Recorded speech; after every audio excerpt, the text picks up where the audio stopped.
Hello, good morning and welcome back to my class. First, I apologize for uploading this video a bit late. I know how eagerly you all were waiting for this video. So further, without wasting any time, let's start with the explanation. A flower is known as the reproductive part of a plant. Pistil is known as female reproductive part of a flower or gynoecium part of a flower. If single pistil is present in a flower, then it is known as monocarpellary, as mono means one. And if more than one carpel is present, then the structure is known as multicarpellary. Multi means more than one. If the pistils are fused with each other, the structure is known as syncarpous. And if the pistils are separate from each other, then the structure is known as apocarpous. Now let us quickly revise the structure of a pistil. A pistil has three main parts: stigma, style and ovary. Stigma acts like a landing place for pollens, whereas style connects stigma to ovary. The last part of a pistil is ovary. It contains ovule. The cavity present inside an ovary is known as ovarian cavity. The placenta is located inside this ovarian cavity. Now let us study about the structure of a typical anatropous ovule. This diagram is of a typical anatropous ovule. Ovule is surrounded by two coverings. The outer covering is known as outer integument, whereas the inner covering is known as inner integument. The function of these two covering or integument is to provide protection. These two covering or integument is absent at one point. This place is known as micropyle. We can say that micropyle is that area where the covering of these integument is absent. Funicle. Funicle is a long stalk which connects placenta with ovule. Hilum. Hilum is the junction point of funicle with ovules. Nucellus. Nucellus is enclosed within the integument, is a mass of cells that have abundant reserve food material.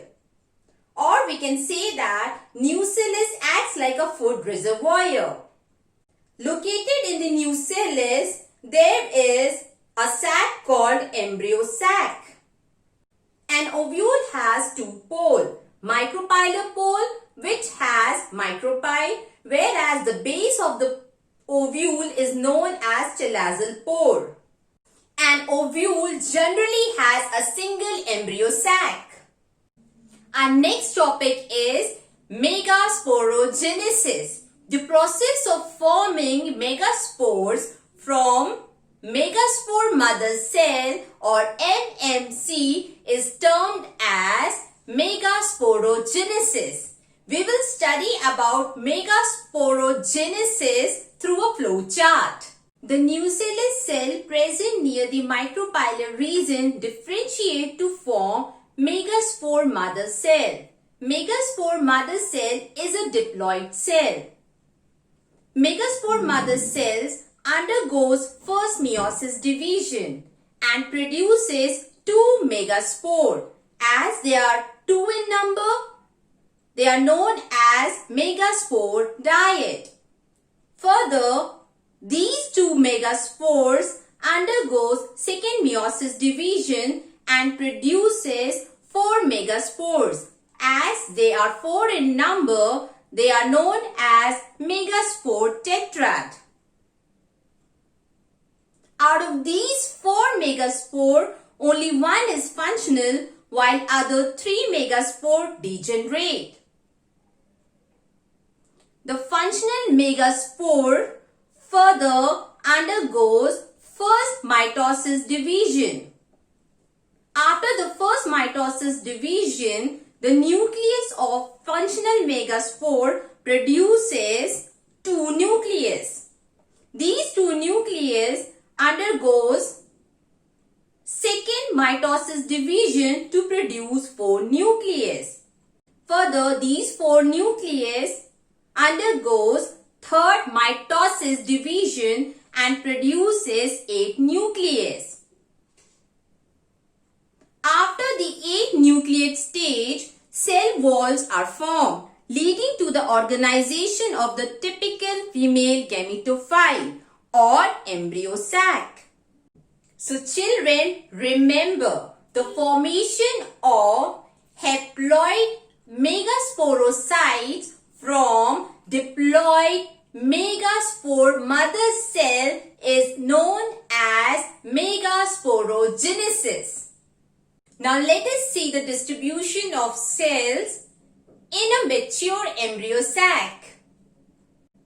There is a characteristic distribution of the cells within the embryo sac. 3 cells are grouped together at the micropylar end and is known as egg apparatus.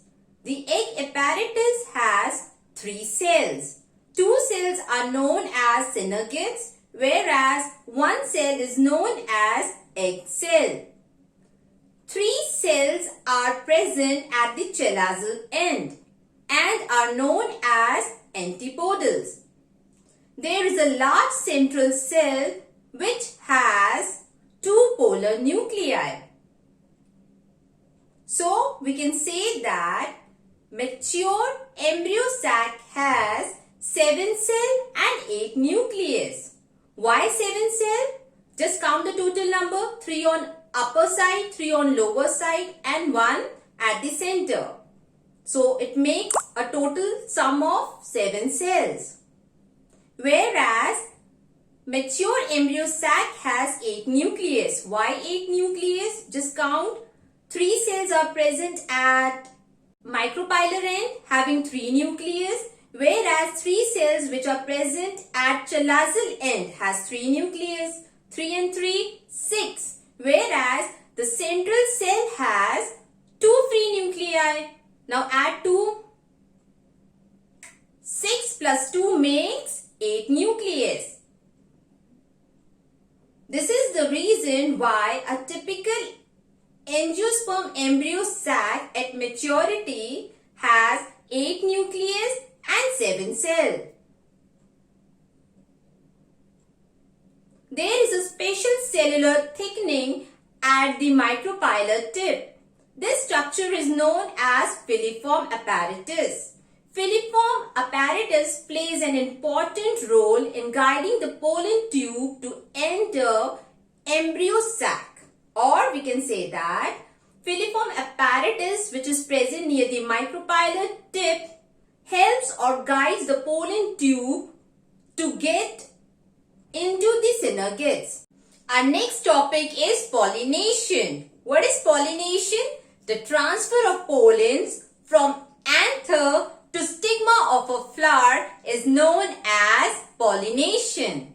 And the agents, those who are involved in pollination, are known as pollinators. For example, wind, water, insect and few animals. Pollination are of 3 types: autogamy, catenogamy and xenogamy. Autogamy, the transfer of pollens from anther to stigma of the same flower is known as autogamy. Catenogamy, the transfer of pollens from anther to stigma of another flower but of the same plant is known as catenogamy. Whereas the transfer of pollen from anther to stigma of another flower of another plant is known as xenogamy. 2 different types of flowers which shows autogamy are chasmogamous flowers and cleistogamous flower. Now, which type of flowers are known as chasmogamous flower? The flowers which have well exposed stigma and anther are known as chasmogamous flower. These flowers, because of the exposed anther and stigma, facilitates or favors autogamy.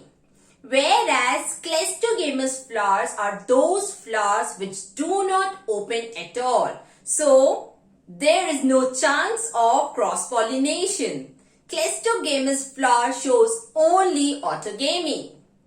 Xenogamy is the only type of pollination which brings genetically different pollen to the stigma of a flower. Plant uses 2 abiotic and 1 biotic agent for pollination. 2 abiotic agents are wind and water, whereas 1 biotic agent used by plant to achieve pollination is animal.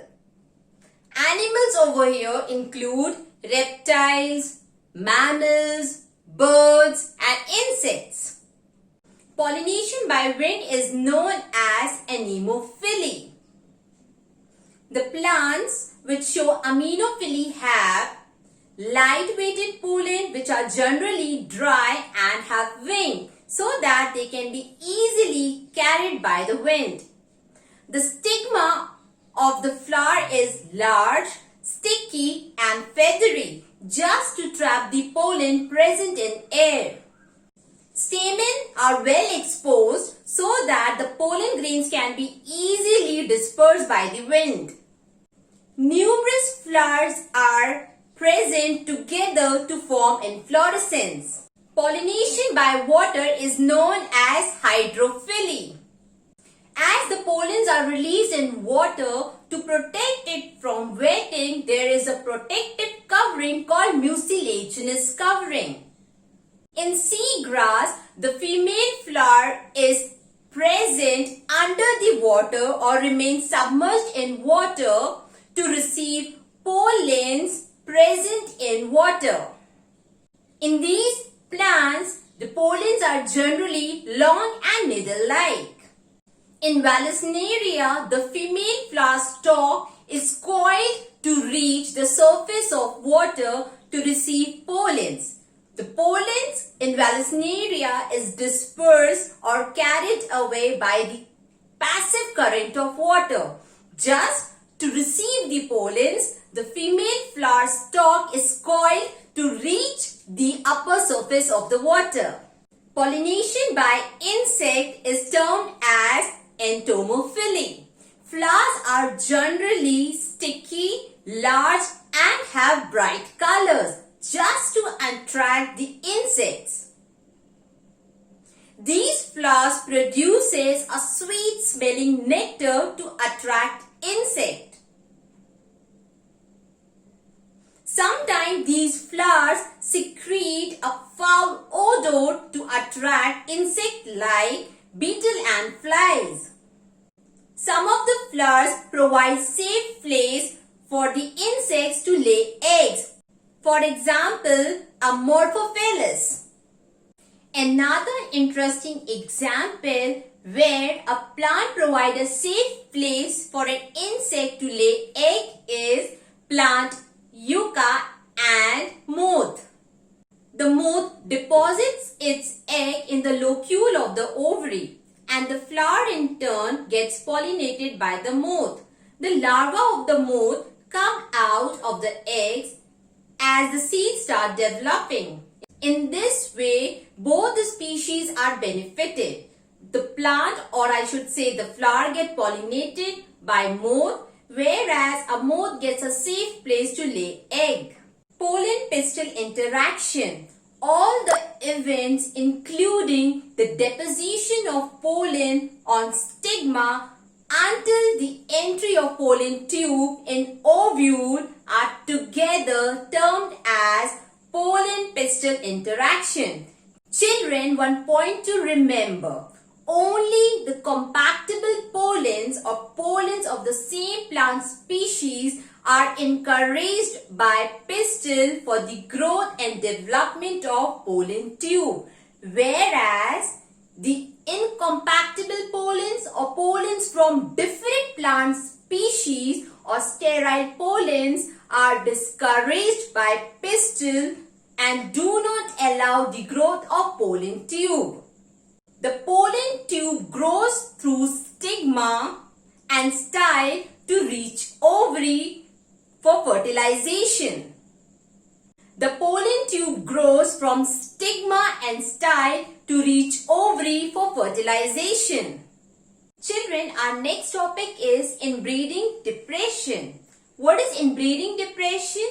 Inbreeding depression is a state of condition when a flower produces pollen which has low fertility strength or very poor fertility strength. What is the cause of inbreeding depression? Continuous self-pollination in a flower leads to a condition called inbreeding depression. Or we can say that continuous self-pollination is the cause of inbreeding depression. To discourage self-pollination, some plants like papaya produces male and female flower in different plants.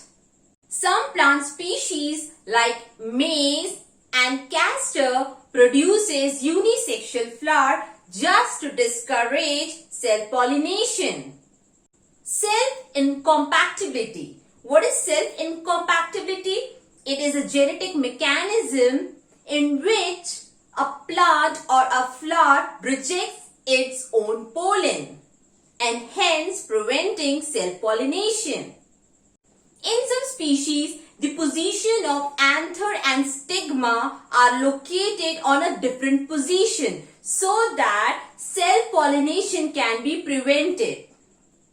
Pollen release and stigma receptibility is different in some flowers. Now, what is receptibility? Receptibility is that duration or time in which the stigma receives the pollen and the style allows or encourages the growth of pollen tube. Another method adopted by plants to discourage self-pollination is to have different maturing period. That means anthers get mature much earlier than stigma. Artificial hybridization. Artificial hybridization is one of the most commonly used technique in plant breeding to obtain desirable characters. In artificial hybridization, the anther of a flower is removed by using a forceps and the process is known as emasculation. The emasculated flower is then covered with a paper bag or a polythene just to prevent the contamination of a flower from unwanted pollens, and the process is known as bagging. On maturity, the mature pollen from desirable plant are dust on stigma and this flower is again rebagged and is left for fruit development. Fertilization in a flower is known as double fertilization or triple fusion. Now let us study about fertilization in a flower through a diagram. On reaching synergates, pollen tube releases the two male gametes into the cytoplasm of synergates. Children, here the two gametes are formed by mitotic division of generative cell present in pollen grain. The vegetative cell present in pollen grain helps in the formation of pollen tube. One of the male gamete fuses with egg nucleus to form a diploid cell called zygote. This event is known as fertilization or syngamy. Whereas the other male gamete fuses with polar nuclei at the center to produce a triploid primary endosperm nucleus, also known as PEN. This is termed as triple fusion. As here, three nucleus are fusing with each other. This is the reason why this process or the fusion is known as triple fusion. As syngamy and triple fusion take place simultaneously in the embryo sac, it is termed as double fertilization. The central cell after triple fusion forms primary endosperm cell, also known as PEC, which later develops into endosperm. The zygote later develops into an embryo. That's all for today, children. But wait, I have a special appreciation message. Anya, Astha, Ayushi Mishra, Purva Nayak, Priya Sahu, Samiksha and Shivi Rai. These were the names of the students, those who are performing well in their class, completing their homework regularly, showing their notes on time, maintaining proper notes in their copy. Good, very good beta. I'm very happy with you all. There are few students like Anya, Ayushi, Astha and Purva who are so fast that I can't tell you. आपने अभी homework दिया and they will complete their homework within 1 hour. I'm very much impressed with these students. Good beta, very good. Keep it up. Please children motivate your fellow friends, your classmates also. जैसे आप मेहनत कर रहे हैं, आप उन्हें भी motivate करिए कि वो भी 12th बोर्ड एग्जाम को उतनी ही सीरियसली ले जितना आप लोग ले रहे हैं. So before we say bye-bye to each other, don't forget to hit the like button and subscribe to my channel. And if you think that you can help your lazy friend who is looking for an easy and simple explanation of these complicated topics, then don't forget to share the video. Thank you. Bye-bye. See you in my next video.